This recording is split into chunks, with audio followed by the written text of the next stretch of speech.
আসসালামু আলাইকুম। আমন্ত্রণ জানাচ্ছি আইজি ক্রিয়েশন নিউজ আপডেটে। সঙ্গে আছি আমি ইমতিয়াজ আহমেদ। শুরুতেই সংবাদ শিরোনাম।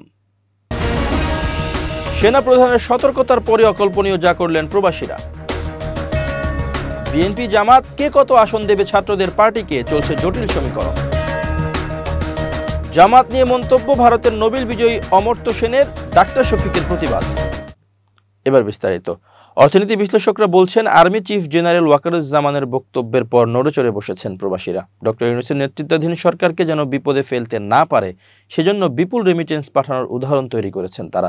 ফেব্রুয়ারির শেষ 2 দিন বাংলাদেশের 53 বছরের ইতিহাস ভেঙে দিয়েছেন প্রবাসীরা। তারা সরকারকে আস্থায় নিতে, অর্থনীতির চাকা সচল রাখতে এরকম বিরল উদ্যোগ গ্রহণ করেছেন। সদ্য গত হওয়া ফেব্রুয়ারি মাসে দেশে এসেছে 252 কোটি 80 লাখ মার্কিন ডলারের রেমিটেন্স বা প্রবাসী আয়। দেশীয় মুদ্রায় যার পরিমাণ 31,094 কোটি টাকা, প্রতি ডলার 123 টাকা করে ধরে। এর আগে বাংলাদেশের ইতিহাসে ফেব্রুয়ারিতে এত পরিমাণ প্রবাসী আয় আসেনি। এছাড়া এবারের ফেব্রুয়ারিতে রেমিটেন্স তার আগের বছরের ফেব্রুয়ারির তুলনায় 25% বৃদ্ধি পেয়েছে। গত বছরের ফেব্রুয়ারি মাসে রেমিটেন্স এসেছিল 202 কোটি ডলার। বাংলাদেশ ব্যাংকের মুখপাত্র আরিফ হোসেন খান এ তথ্য নিশ্চিত করেছেন। বাংলাদেশ ব্যাংকের তথ্য অনুযায়ী ফেব্রুয়ারিতে দৈনিক গড়ে 9 কোটি ডলার বা 1110 কোটি টাকা রেমিটেন্স পাঠিয়েছেন প্রবাসীরা। চলতি 2024-25 অর্থ বছরের জুলাই থেকে ফেব্রুয়ারি পর্যন্ত 8 মাসে দেশে রেমিটেন্স এসেছে 1849 কোটি মার্কিন ডলার, যা আগের অর্থ বছরের তুলনায় 23.80% বেশি। আগের অর্থ বছরের একই সময়ে রেমিটেন্স এসেছিল 1493 কোটি 50 লাখ মার্কিন ডলার। চলতি 2024-25 অর্থ বছরের জুলাইয়ে রেমিটেন্স এসেছে 191 কোটি 37 লাখ 70 হাজার ডলার। আগস্টে এসেছে 222 কোটি 13 লাখ 20 হাজার মার্কিন ডলার। সেপ্টেম্বরে 240 কোটি 41 লাখ, অক্টোবরে 239 কোটি 50 লাখ মার্কিন ডলার, নভেম্বর মাসে 220 কোটি ডলার, ডিসেম্বরে 264 কোটি ডলার, জানুয়ারিতে 219 কোটি এবং ফেব্রুয়ারি মাসে 252 কোটি 80 লাখ ডলারের রেমিটেন্স পাঠিয়েছেন প্রবাসীরা। অর্থাৎ বর্তমান অন্তর্বর্তী সরকার দায়িত্ব নেওয়ার পর টানা 7 মাসে 2 বিলিয়নের বেশি রেমিটেন্স এসেছে বাংলাদেশে। নতুন রাজনৈতিক দল জাতীয় নাগরিক পার্টি এনসিপি নিয়ে নানা আলোচনা চলছে। জানা গেছে দলটি বিএনপির সঙ্গেও রাজনৈতিক বা নির্বাচনী বোঝাপড়ায় যেতে পারে। এর প্রাথমিক আলোচনাও হয়েছে আগে। তখন তারা দলটির কাছে শতাধিক আসন চেয়েছিল। তবে বিএনপি থেকে শুরুতে 5 থেকে 7টি আসন ছাড়ার প্রস্তাব থাকলেও এখন দলটি এনসিপিকে জোটে নিতে 20 থেকে 25টির মতো আসন দিতে চায়, এমন আলোচনাও আছে। অন্যদিকে জামাত ছাত্র জনতার নতুন দল গঠনে বিশেষ ভূমিকা রেখেছে বলে রাজনৈতিক অঙ্গনে আলোচনা ছিল শুরু থেকেই। জামাতও ছাত্রদের নতুন দল এনসিপিকে নিয়ে নির্বাচনী জোট গড়তে চায়। তবে এখনও এ নিয়ে দলটির পক্ষে প্রকাশ্য কিছু বলা হচ্ছে না। দলটির সূত্র জানিয়েছে, অন্যান্য ইসলামী দলসহ সমমনা আরও কিছু দল নিয়ে তারা বড় জোট করতে আগ্রহী। এক্ষেত্রে নতুন দল যুক্ত হলে নির্বাচনী হিসাব নিকাশ পাল্টে যেতে পারে বলে জামাত নেতারা মনে করছেন।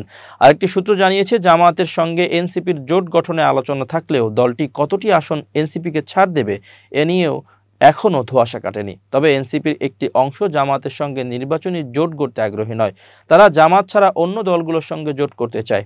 এনসিপির একজন নেতা নাম প্রকাশ না করার শর্তে বলেন, নতুন রাজনৈতিক দল হিসেবে আমাদের অন্যান্য রাজনৈতিক দলের সঙ্গে যোগাযোগ থাকবে, এটাই স্বাভাবিক। আমাদের দল খুব শীঘ্রই প্রতীক চূড়ান্ত করে নিবন্ধনের প্রক্রিয়া শুরু করবে। নির্বাচন হতে এখনও অনেক দেরি। যখন নির্বাচন হবে তখন দেখা যাবে কে কোন জোটে যায়। সে সময় যে কারো সঙ্গে জোট হতে পারে। উল্লেখ্য, গত 5ই আগস্ট শেখ হাসিনা সরকারের পতনের পর দেশ পরিচালনার দায়িত্ব নেয় প্রফেসর ডক্টর মোহাম্মদ ইউনূসের নেতৃত্বাধীন অন্তর্বর্তী সরকার। এরপর তারা জনচাহিদা অনুযায়ী নানা সংস্কার কাজে হাত দেয়। কিন্তু কয়েক মাস থেকে বিএনপি সহ বেশ কয়েকটি দল নির্বাচনের জন্য সরকারকে চাপে রেখেছে। সরকার চলতি বছরের ডিসেম্বর থেকে আগামী বছরের মার্চের মধ্যে নির্বাচন অনুষ্ঠানের চেষ্টা চালাচ্ছে বলেও জানা গেছে।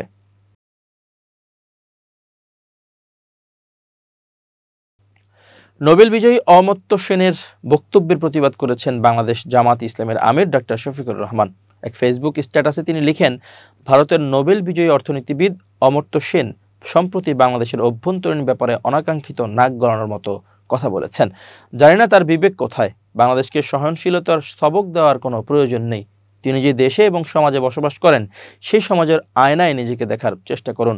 বাংলাদেশের জনগণ টানা 15.5 বছর সেকুলারিজমের নামে চরম ভণ্ডামি প্রত্যক্ষ করেছে। তিনি পতিত স্বৈরাচারের পক্ষে খোলামেলা ওকালতি করছেন, যা বিস্ময়কর। অগ্রহণযোগ্য ও নিন্দনীয়। জামাত ইসলামী সম্পর্কে যা বলেছেন তার বদ্ধমূল ধারণা থেকেই বলতে চেয়েছেন। বাস্তবতা পুরোটাই উল্টো। সংখ্যালঘু বলে তিনি যাদেরকে চিহ্নিত করেছেন সে সমস্ত ভাই বোনদের উপর নির্যাতনকারী দানবের নাম হচ্ছে আওয়ামী লীগ। সাহস থাকলে তা বলে দিন। পারবেন না, কারণ আপনারা সীমাবদ্ধ সুশীল। বাংলাদেশের অভ্যন্তরীণ ব্যাপারে সময় অসময়ে নাক গলানো দেশপ্রেমিক জনগণ একেবারেই পছন্দ করেন না। প্রিয় দর্শক, শেষ করছি আইজি ক্রিয়েশন নিউজ আপডেট। আজ এ পর্যন্তই। ভিন্ন খবর নিয়ে দেখা হবে আগামীকাল। নিজেকে আপডেট রাখতে সাবস্ক্রাইব করুন চ্যানেলটি। নিয়মিত লাইক, কমেন্ট ও শেয়ার করে ছড়িয়ে দিন সর্বত্র। সুস্থ থাকুন, নিরাপদে থাকুন, শুভেচ্ছা অগণন।